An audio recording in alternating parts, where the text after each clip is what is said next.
बच्चों, जय हिंद। गणित की कक्षा में स्वागत है। आज छठे वर्ग के लिए गणित में मैं आपको बतलाने जा रहा हूँ दशमलव। दशमलव से संभवतः आप पूर्व परिचित होंगे और अगर नए भी परिचित हों तो अभी मैं आपको परिचित कराने जा रहा हूँ। जैसे हमने पढ़ा इकाई। इकाई का मतलब होता है एक वस्तु। दहाई, 10, सैकड़ा, 100, 1000, लाख, 10 लाख, करोड़, 10 करोड़, ऐसे हम लोगों ने पढ़ा है ना। अब चलिए हम जानते हैं कि 1 मीटर, मान के चलिए कि यह एक मेरा यूनिट है 1 मीटर। 1 मीटर में 100 छोटे छोटे यूनिट्स होते हैं। अगर इसको 100 भाग में बांट दिया जाए, 100 भाग में, तो एक यूनिट को क्या बोलेंगे? अगर 1 मीटर इतना बड़ा, इसको 100 टुकड़े में बांट दिया जाए तो एक टुकड़े को क्या बोलेंगे? सेंटीमीटर। क्या बोलेंगे? सेंटीमीटर। अगर उसी तरह ये 1 सेंटीमीटर को एक यूनिट माना जाए और इसको 10 टुकड़े में बांट दिया जाए, 1 2 3 4 5 6 7 8 9 और 1 10, अगर 10 भाग में बांट दिया जाए तो एक भाग को क्या बोलेंगे? मिलीमीटर। यानी 1 मीटर में होते हैं 100 सेंटीमीटर और 1 सेंटीमीटर में 10 मिलीमीटर।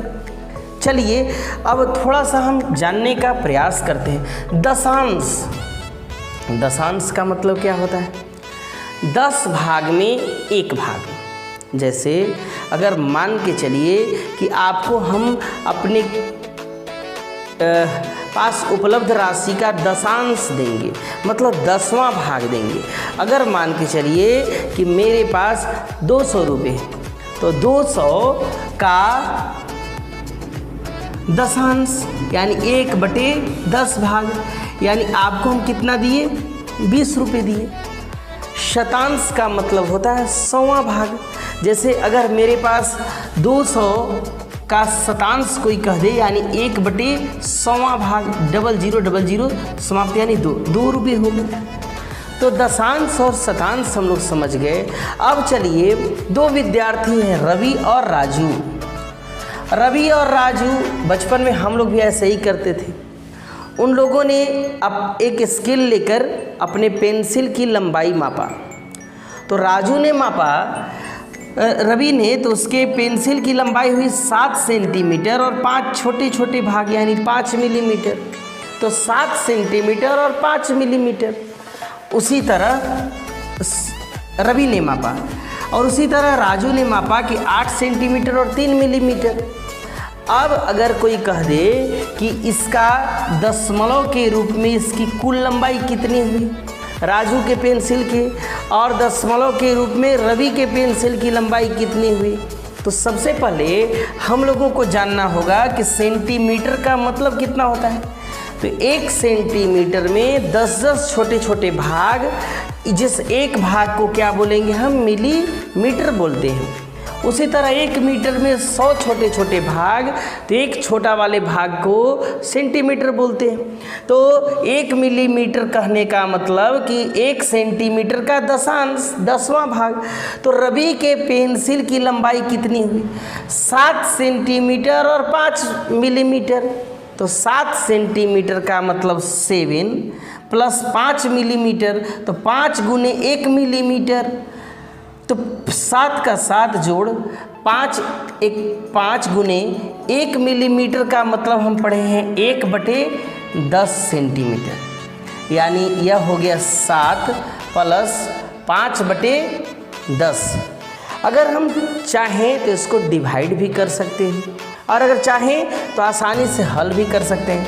7 प्लस, अगर हम 5 में 10 से डिवाइड करें तो आप अगर ऐसे भी डिवाइड कर सकते हैं। 10 से 5 को कैसे डिवाइड किए? यही दशमलव को रख दिए तो 1 0 10 से 5 बार में, यही 0.5।